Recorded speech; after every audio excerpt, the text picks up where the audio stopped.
레위기 25장. 여호와께서 시내산에서 모세에게 말씀하셨습니다. 이스라엘 백성에게 전하여라. 내가 너희에게 줄 그 땅으로 들어가면 너희는 그 땅이 여호와를 위하여 안식할 수 있도록 특별한 시간을 주어라.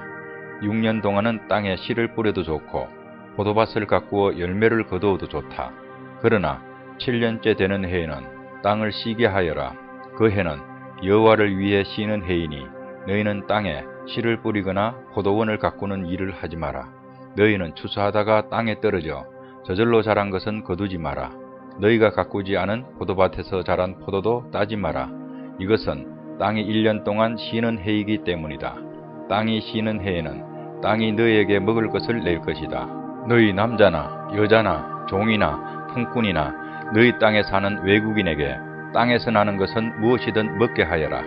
또한 너희가 기르는 가축이나 너희 땅의 들짐승도 땅에서 나는 것이면 다 먹게 하여라. 너희는 7년을 7번 세어라. 그러면 49년이 될 것이다. 그동안 땅이 쉬는 해가 7번 있을 것이다. 너희는 49년이 지난 다음 속죄일에 나팔을 부르라. 너희가 나팔을 부르야 할 날은 7째 달 10일이다. 너희는 온 땅에서 나팔을 부르라. 50년째 되는 해를 특별한 해로 정하여 너희 땅에 사는 모든 백성에게 자유를 선포하여라. 그 해는 기쁨의 해인 희년이니 너희 모두는 각자 자기 땅으로 돌아가거라. 모두 자기 집, 자기 가족에게로 돌아가거라. 50년째 되는 해는 너희에게 기쁨의 해이니 땅에 씨를 심지 말고 저절로 자란 것을 거두지 말며 가꾸지 않은 포도밭의 포도를 따지 마라. 그 해는 희년이니 너희에게 거룩한 때이다. 너희는 밭에서 나는 것을 먹으라. 희년에는 모든 사람이 자기 땅으로 돌아가거라. 이웃에게 땅을 팔거나 이웃에게서 땅을 살 때 이웃을 속이지 마라. 이웃에게서 땅을 살 때는 바로 전의 희년에서부터 몇 년이 지났는가를 헤아려 보아라. 그래서 땅값을 알맞게 계산하여라. 땅을 파는 사람도 앞으로 추수할 수 있는 해가 몇 년인가를 헤아려서 땅값을 알맞게 계산하여라. 여러 해가 남았으면 값을 더 치러야 하고 몇 해 안 남았으면 값을 덜 치러도 될 것이다. 이웃은 희년까지 추수할 횟수에 따라 내게 팔 것이다. 너희는 서로 속이지 마라. 너희는 하나님을 두려워하여라. 나는 너희 하나님 여호와이다. 나의 모든 가르침과 규례를 기억하고 잘 지켜라. 그러면 너희가 그 땅에서 안전하게 살 수 있을 것이다. 그 땅이 너희에게 좋은 열매를 주며 너희는 먹고 싶은 만큼 먹을 수 있을 것이다. 너희는 그 땅에서 안전하게 살 수 있을 것이다. 하지만 너희는 씨를 뿌리지도 않고 심은 것을 거두들이지도 않는다면 7째 해에는 무엇을 먹고 삽니까? 하고 물을 것이다. 내가 6째 해에는 너희에게 큰 복을 주리니 그 해에 땅에서는 3년 동안 먹을 작물이 나올 것이다. 8째 되는 해에 땅에 씨를 뿌릴 때는 전에 거두어 놓은 곡식을 먹을 수 있을 것이다. 9째 해가 되어 추수할 때까지 묵은 곡식을 먹게 될 것이다. 땅은 원래 나의 것이므로 너희는 땅을 아주 팔지는 못할 것이다. 너희는 내 땅에서 잠시 동안 사는 외국인이요 나그네일 뿐이다. 너희는 땅을 팔 수는 있으나 그 땅을 언제든지 다시 살 수 있어야 한다. 너희 땅에 어떤 사람이 매우 가난해져서 땅을 팔게 되었다면 그의 가까운 친척이 그를 위해 그 땅을 다시 사들여야 한다. 만약 그 사람을 위해 다시 그 땅을 사들일 만한 가까운 친척이 없던 중에 그 사람 스스로가 그 땅을 사들일 만한 돈을 가지게 되면 그 사람은 그 땅을 판 지 몇 해가 지났는가를 헤아려라. 그래서 그 땅을 얼마에 사들여야 할지를 결정하여라. 그렇게 해서 그 땅을 사들이면 그 땅은 다시 그 사람의 것이 된다. 그러나 만약 땅을 다시 사들일 만큼 돈이 충분하지 않으면 그 땅은 기쁨의 해인 희년까지 땅을 산 사람의 것이다. 그러나 기쁨의 해가 돌아오면 땅을 산 사람은 땅을 원래 임자에게 돌려주어라. 성벽 안에 사는 사람이 집을 팔았으면 1년 안에는 언제든지 그 집을 다시 살 수 있으나 만약 1년 안에 그 집을 다시 사지 않으면 성벽 안의 그 집은 산 사람의 것이 되어 자손 대대로 그의 것이 된다. 또한 희년이 돌아와도 원래 임자에게 돌아가지 않을 것이다. 그러나 성벽이 없는 마을의 집은 토지와 같이 여겨라.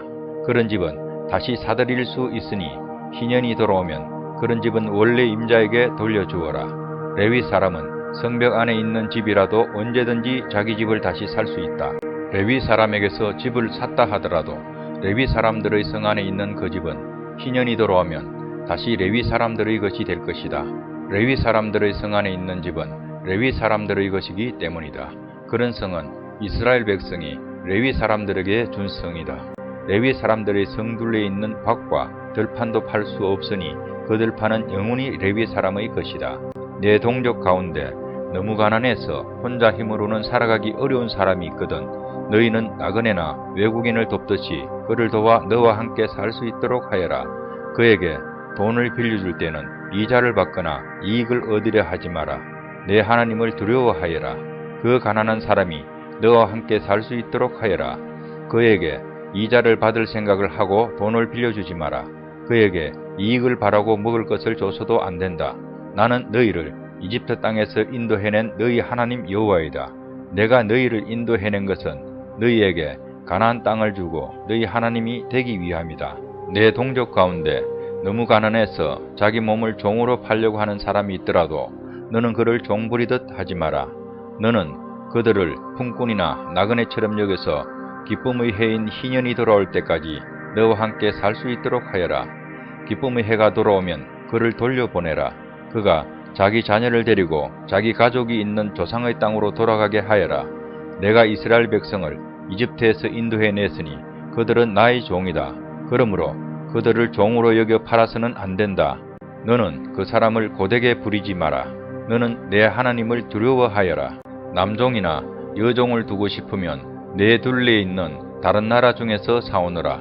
또 너와 함께 사는 외국인 자녀 가운데서 종을 얻을 수도 있고 너와 함께 태어난 그들의 가족 가운데서도 얻을 수 있다. 너는 그들을 너희 것으로 삼을 수 있다.